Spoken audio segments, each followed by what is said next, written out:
Itu pada saat ditekuk hanya 2 anggota tubuh yang diusap dengan 1 kali usap. 1 kali tekuk, 1 kali usap. Mengusap wajah sekali, kemudian mengusap tangan sampai siku, ya kan? Sekali, cukup. Nggak ada tubuh-tubuh dengan debu, nah, nggak ada kaki, nggak ada kepala, semua nggak ada. Memang begitu. Baca Al-Maidah ayat 6. Sumber tanah sekali, kemudian kita usap punggung kanan sebelah kanan, punggung kiri sebelah kiri, kemudian wajah sekali saja sudah cukup. Ya, semuanya sekali-sekali. Ya. Ini pun mempunyai sekali. Kalau banyak debunya kita bersihkan atau kita tiup, karena kita bukan ingin mengotori wajah kita. Ya, tapi yang penting ada syarat, yang penting syaratnya ada debunya.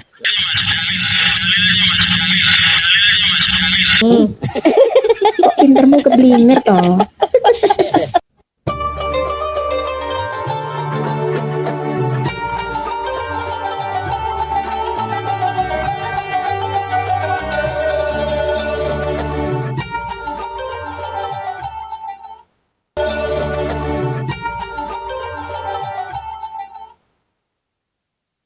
Assalamualaikum warahmatullahi wabarakatuh. Bismillahirrahmanirrahim. Alhamdulillahirabbil alamin. Wa bihi nasta'in ala umri dunya waddin. Assalatu wassalamu ala asyrofil anbiya'i wal mursalin. Sayyidina Muhammadin wa ala alihi washabihi ajmain. Amma ba'du. Bapak Ibu sahabat Cahayati yang dirahmati Allah, di kesempatan kali ini kita jumpa lagi dengan kami di channel YouTube kami Cahayati 80. Mudah-mudahan kita senantiasa mendapatkan lindungan dan rahmat dari Allah, mendapatkan taufik dan hidayahnya, mendapatkan ridho dan inayahnya, dimudahkan segala urusannya, dilancarkan sinya dan dikabulkan hajatnya. Amin ya rabbal alamin. Tak lupa kami ucapkan terima kasih kepada Bapak Ibu pemirsa, sahabat yang telah mendukung dan subscribe kami. Jazakumullah ahsanul jaza. Dan bagi pemirsa yang baru menemukan channel kami, baru bergabung, silakan klik tanda tombol subscribe-nya, nyalakan tanda loncengnya, klik tanda jempolnya, dan tinggalkan komentar di bawah video ini. Sahabat Cahayati yang dirahmati oleh Allah, di kesempatan kali ini kami akan membawakan sebuah video untuk para sahabat dan pemirsa. Mudah-mudahan video yang kami persembahkan dapat bermanfaat bagi kita bersama. Amin ya rabbal alamin. Mari kita langsung simak videonya.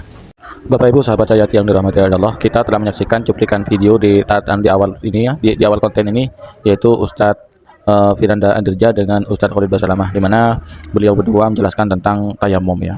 Yang mana penjelasannya amburadul acak-acakan. Kenapa demikian? Mereka sok pinter ya, tidak mau dengan pendapatnya imam 4 madhab, ngarang-ngarang hukum sendiri ya, merasa lebih pinter dari apa, merasa sudah bisa menyaingi ulama 4 madhab, merasa paling benar sendiri, buat hukum sendiri, akhirnya kayak gitu, amburadul ya. Dan praktek toharoh yang dijelaskan oleh kedua ustadz ini, kalau diamalkan oleh umat Islam maka tidak sah.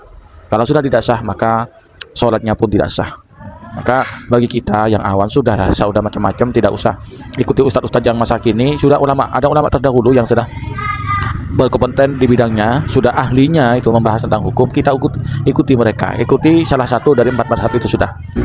Allah berfirman dalam Al-Quran, fas'alu ahla dzikri in kuntum la ta'lamun. Bertanyalah pada orang ahlu zikri. Ahlu zikri itu orang yang berilmu dalam hal ini, yaitu ulama 4 mazhab itu ya. Maka kita sebagai orang awam yang sudah ikuti beliau berempat itu, salah satu dari mereka ini, agar kita selamat. Berikut ada tanggapan dari Ustadz Nuruddin tentang hari ini. Mari kita simak penjelasan dari beliau. Ini sebagai orang pesantren tahu betul bahwa Al-Quran dan Sunnah adalah panduan hidup setiap muslim, betul? Tapi saya mau nanya sama adik-adik, paham gak sama Al-Quran itu? Paham gak isi Al-Quran? Mondok 6 tahun nih, mondok 6 tahun. Paham gak isi Al-Quran sebagaimana para ulama memahaminya? Paham gak? Nah, bagus ngaku ini. Bagus ngaku, karena ada orang di luar sana, mondok enggak, belajar agama enggak, ngakunya paling paham. Ada kan? Kadang-kadang nyalahin ulama, bener gak?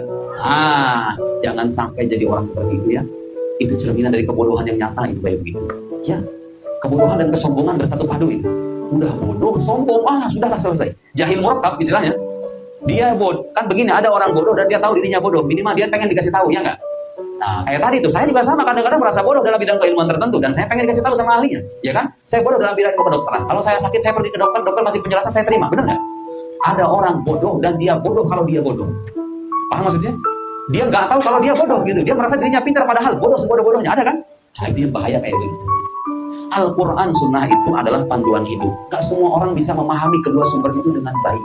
Karena untuk paham itu harus paham bahasa Arab. Gak cuma Jurumiyah doang lagi bahasa Arabnya itu. Bahasa Arab level tinggi. Itu perlu bertahun-tahun paham bahasa Arab. Saya aja yang udah 9 tahun hidup di Arab, ngaku nih dengan penuh kerendahan hati. Saya ini yang udah 9 tahun hidup di Arab, mondok sekitar 7 tahun, saya ngaku sebagai orang yang tidak paham sepenuhnya khazanah bahasa Arab itu. Terlalu kaya bahasa Arab itu. Gak cukup usia saya memahami. Kadang-kadang sampai sekarang saya masih nemu kitab-kitab, apa ini maksudnya? Bahasa Arab padahal.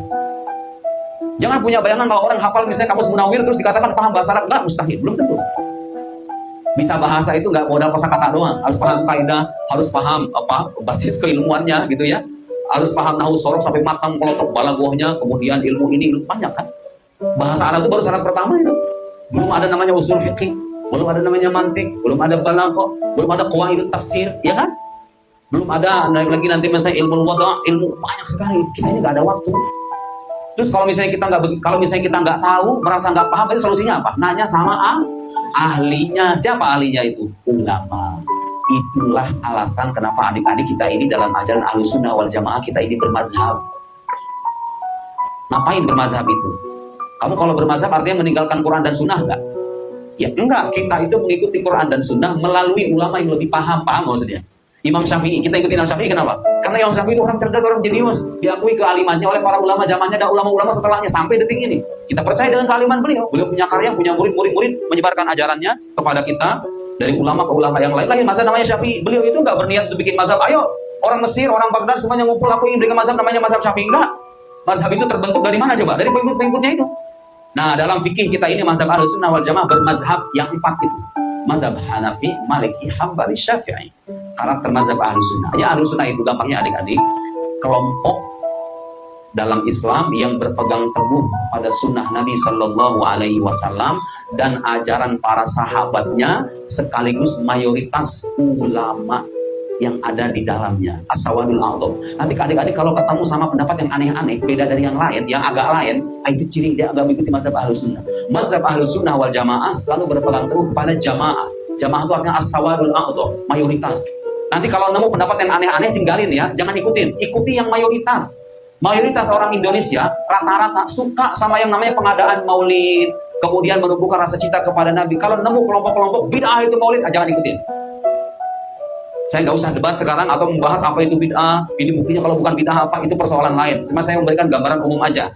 Mazhab Ahlussunnah wal Jamaah itu adalah mazhab yang berpegang teguh kepada sunnah Nabi Sallallahu Alaihi Wasallam, ajaran para sahabatnya dan mayoritas ulama Muslim dalam akidah, syariat dan akhlak. Sahabat Cahyati, Bapak Ibu yang dirahmati oleh Allah, demikianlah konten yang kami persembahkan pada kesempatan kali ini.